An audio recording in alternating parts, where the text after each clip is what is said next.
Rerelease ஆகி கொண்டாடிட்டு இருக்காங்க. அடுத்த கொண்டாட்டம் எந்த ஹீரோ படம் இங்கே சார், எந்த ஹீரோ படம், என்னென்ன படங்கள்? ஏன்னா பெரிய பேசும்போதே ஜான் சாரும் சொன்னாங்க, தேவி சாரும் சொன்னாங்க, பெரிய பேங்கிங் மெமரிஸான ஒரு கிளாசிக்கல் மூவிஸ் வச்சுருக்கீங்க. எந்த படங்கள்லாம் பண்ணலான்னு ஐடியா பண்ணியிருக்கீங்கன்னு ஷேர் பண்ணிங்கன்னா நல்லா இருக்கும். கிளாசிக்கல் மூவின்னு சொன்னதொட்டு முந்தானது தான் ராஜீவ் மேனனுக்கு ஃபோன் பண்ணி பேசினேன். கண்டுகொண்டேன் அஜித் நடிக்கிற படம். ஐஸ்வர்யா ராய், தபு, பூஜா பத்ரா, மம்முட்டி, அப்பாஸ், ஏஆர் ரஹ்மான் மியூசிக்கு, ரவிகே சந்திரன் கேமரா, ராஜீவ் மேனன் டைரக்ஷன். அந்த படத்துக்கு உண்டான ஒர்க் பண்ணின்னு இருக்கேன். இதுக்கு அடுத்து வந்து எல்லாருமே இந்த சச்சின் மாதிரி கேட்குற இன்னொரு படம் வந்து காக்க காக்க. டைரக்டர் கௌதமே எனக்கு பல முறை ஃபோன் பண்ணி, சார் எல்லாம் கேட்குறாங்க, எனக்கு சீக்கிரம் பண்ணுங்கன்னுவார். அந்த ஒர்க்கும் போயின்னு இருக்குது. இது ரெண்டுத்துக்கு அப்புறம் 2026 வந்து தெரி அண்டு கபாலி பண்ண போகிறேன். Okay sir, thank you. இது வந்து ரிலீஸுக்கு ட்ரெயின் ரெடி ஆகின்னு இருக்குது. அடுத்து ஷூட்டிங்க்கு வாடி வாசல் தயாராகின்னு இருக்குது. சார் சச்சின் எந்த அளவுக்கு வெற்றி, எந்தெந்த நாடுல எவ்வளவு தேட்டர், இப்போ எவ்வளவு? இதை வந்து தம்பி சொல்லப்போனால் நான் வந்து உண்மையிலேயே நல்லா சொன்னீங்க. கிட்டத்தட்ட ஒரு 350 தேட்டரு இது ரிலீஸுக்கு ஓப்பனிங் இருந்ததை விட இப்போ ரிலீஸ் இருக்குது. அதுக்கப்புறம் ஷோ இன்க்ரீஸ் ஆகினே இருக்குது, தேட்டர் இன்க்ரீஸ் ஆகி, ஸ்க்ரீனாக இன்க்ரீஸ் ஆகினே இருக்குது. இது இங்கத்தி மாத்திரம் இல்லை, ஃபாரின்லேயும் இது நடக்குது. சிலோன்லேருந்து நிறைய ஸ்க்ரீன் கிடச்சிது, அமெரிக்காவில் கிடச்சிது, கல்ஃபில் கிடச்சிது. அது போக வந்து யூரோப்பில், யூகேவில் எல்லா இடத்துலையும் ஏறுது, கனடாவில், ஆஸ்திரேலியாவில் எல்லா இடத்துலையும் ஏறி இருக்குது. அதாவது முதல் படத்தில் வந்து எனக்கு வந்து ஒரு ஒரு ஒரு ஒரு கௌரவமான ஒரு லாபம்னா அந்த மாதிரி ஒரு 10 மடங்கு லாபம் ரீரிலீஸ் கிடையாது. அதனால் இது வந்து கமலா தேட்டர் ஓனர் சொன்னார், என்கிட்ட சொன்னார், அந்த தம்பி இந்த படம் வந்து நிச்சயமாக 50 நாள்லேருந்து 100 நாள் போகும்னாரு. அப்போ எல்லாரையும் வர வச்சு கௌரவிச்சு எல்லாருக்கும் அதுக்குண்டான கௌரவத்தை கொடுக்கணும்னு நான் நினைக்கிறேன். நீங்களும் அதில் one of the part. Sir படம் வந்து நல்லா இருக்குது, ஆனால் சில விஷயம் ஸ்க்ரீனில் பார்க்கும்போது கொஞ்சம் கிளார் அடிக்கிற மாதிரி இருக்குது, கொஞ்சம் எரிச்சலாக இருக்கிற மாதிரி இருக்குது. அதை நீங்கள் பார்த்தீங்களா சார்? அதாவது தம்பி, இதுவரைலாம் எல்லாருமே பார்த்து இது வந்து கண்ணாடி மாதிரி ஜொலிக்குதுன்னாங்க. முதல் குரல் உங்கள் குரல் தான் அப்படி இருந்தது சார். அதுதான் முதல் குரல் உங்களுக்கு தான் தனியாக ஒழிச்சிருக்குது. இது 99 குரல் சரியாக இருந்திருக்குது. அடுத்து சார், அப்புறம் நீங்கள் ரொம்ப நாளாக வந்து சினிஃபீல்டில் இருக்கீங்க, விஜயோட பயணம்லாம் பார்த்துருக்கீங்க. இப்போ வந்து அரசியல் பயணம் எப்படி இருக்கும் சார் அவருது? இது திரையுலக பயணம், அரசியல் பயணம். அவர் வெற்றி அடைய, அவர் வந்து படம் நடிக்க மாட்டேன்னு சொல்லிட்டாரு, அதுக்காக கேட்குறேன். அதாவது தம்பி, இது வந்து யூகத்துக்கு பதில் சொல்ல முடியாது இல்லையா? அடுத்துக்கு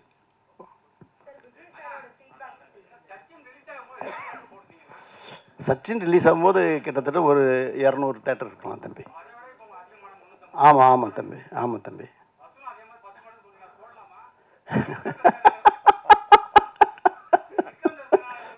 இல்லை, இப்போ எல்லாம் ஒயிட்டில் தான் தம்பி, எதுவுமே இல்லை, தாராளமாக போடலாம் சார். தானு சார், எல்லாம் இன்னொரு ஜெயச்சந்திர பேசுகிறேன் சார். இப்போ நீங்கள் கபாலி ரீரிலீஸ் பண்ணுறேன்னு சொல்லியிருக்கீங்க, பட் கபாலி 2 வந்து பண்ண போகிறேன்னு சொல்லியிருந்தாங்க ஆல்ரெடி.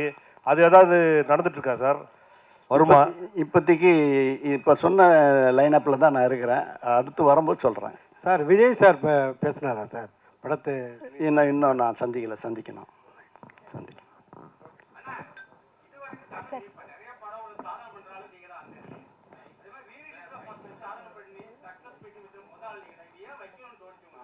இல்லை, எல்லாரும் ஒரு ஷேர் பண்ணிக்கலான்றது தானே எல்லாரும். இல்லைம்மா, அப்போ பிரிண்ட் தான் சார். கிழக்கு சீமையிலே படம் ரீரிலீஸ் பிளான் ஏதாவது இருக்கா? நிறைய பேர் கேட்டிருக்காங்கம்மா, அது பண்ணுறதுக்கு சான்சஸ் இருக்கு.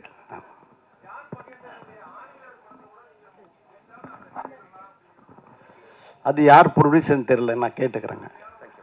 ஹலோ, இன்னும் இல்லை, நான் கேட்டுக்கிறேன். தனு சார், ஒரு கொஸ்டின் கேட்கலாமா? சச்சின்கிற வெற்றிக்கு அந்த பேர் ஒரு மிகப்பெரிய காரணம்னு எல்லாருக்கும் ஃபீலிங். சச்சின் டெண்டுல்கர் பீக்கில் இருந்த டைம் அது எவ்வளோ தூரம் அஃப்கோர்ஸ் ரியலிஸ்டிக்லி உண்மை.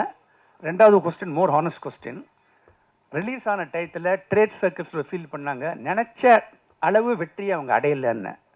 அந்த ஃபிகர்ஸை கோட் பண்ணாங்க. அதுவும் எவ்வளோ தூரம் உண்மைன்னு I just need honest answer. அதாவது நான் எல்லாரும் சம்பாரிச்சதோடு தான் எனக்கு ஓவர்ஃப்ளோ வந்தது. அந்த ஓவர்ஃப்ளோ எடுத்துன்னு போய் ஒரு பகுதி எடுத்துன்னு போய் எஸ்ஏ சந்திரசேகனுக்கு லாபம் வந்ததுன்னு கொடுக்குறேன். சார் லாபம் வந்து சொன்னதே போதும் சார், எங்களுக்கு பணம் வேணான்னு திருப்பி கொடுத்தாரு. இதுதான் உங்களுக்கு ஆன்சர். சொல்லு தம்பி.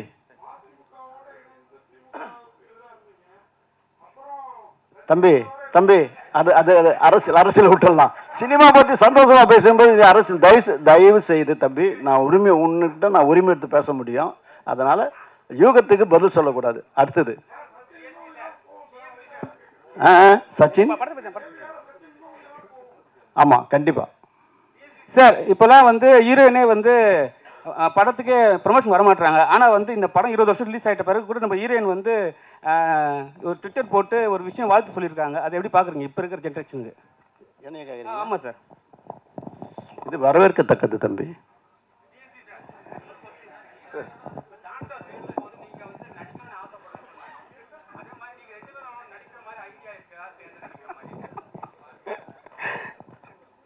ஆமாம் சார், தானு சார் ரொம்ப வருஷம் முன்னாடி கேட்டிருந்தாரு. ஐ மீன் நிறைய படங்கள் அந்த மாதிரி ஆஃபர் வந்திருக்கு. அது பற்றி ரொம்ப இறங்கி யோசிக்கல. அது இசை நல்லா இருக்குன்னு அப்படியே போயிட்டே இருக்கும். இப்போ நிறைய ஸ்கிரிப்ட் எல்லாம் அனுப்பிச்சு நிறைய பேர் சொல்கிறாங்க. ஏதாவது சூட் ஆகும் அப்படின்னு சொன்னால் மேபி சும்மா ஜாலிக்கு வேணால் ட்ரை பண்ணலாம். அதாங்க, அப்படி ஆசை இருந்தால் பண்ணிட்டு இருப்பேன் நேரம். அப்போ அந்த ஆசை வந்து பயங்கரமான ஆசையே இல்லை, அந்த இசை தான் பயங்கரமான ஆசையாக இருக்குது. அதுதான் அவர் இப்படியே சிரிப்பார் பாருங்களேன். நான் சொன்னது கரெக்டாக இருக்கும். மாஸ்டர் சரிங்க. சேம் தான். அது என்னன்னா எல்லாமே அமையணும். நம்ம எதோ ஃபோர்ஸ் பண்ணி நம்மளும் பண்ணணும்னு பண்ணக்கூடாது. நம்ம இப்போ ஏதோ நம்ம எங்கள் வேலையை வந்து சரியாக செய்யணும்னு முயற்சி பண்ணிகிட்டு இருக்கோம். ஒருவேளை அப்படி அமைஞ்சிச்சுன்னா, ஒருவேளை நமக்கு எல்லாமே சரியாக அமைஞ்சிச்சுன்னா நடக்கலாம், அவ்வளோதான். தவிர நம்ம ஃபோர்ஸ் தான் இது பண்ணி ஆகணுன்றதெல்லாம் கம்பல்சரி எங்களுக்கு அது தோணலை. எனக்கு தோணலை, இவரு சொல்லிட்டார் உங்களுக்கு. ஆத்திச்சூடி சாங் பார்த்துருப்பீங்க. என்ன பர்ஃபார்மன்ஸு ஷோபி பண்ணியிருக்குன்னு தெரியும். நல்ல கலைஞன். ஆனால் அவனுக்குள்ளே ஒரு இயக்குனர் ஒளிஞ்சுன்னு இருக்கிறான். அது என்னைக்கு வெளிப்படுவான்னு தெரியல. நானும் சொல்லின்னு இருக்கேன். நன்றி சொல்லி இயக்குனர் முடிப்பார்.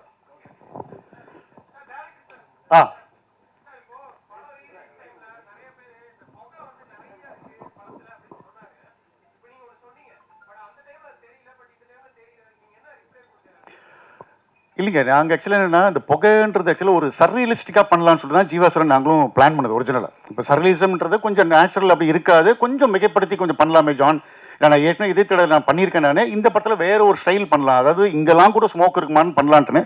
மேபி அந்த டைமில் நாங்கள் கொஞ்சம் ஆடியன்ஸை வந்து இந்த மாதிரி சர்ரியலிஸ்டிக் ஃபிலிம் மேக்கிங்னு ஒன்று இருக்குன்னு வந்து அவங்கள வந்து கண்டிஷன் பண்ணியிருக்கலாம்.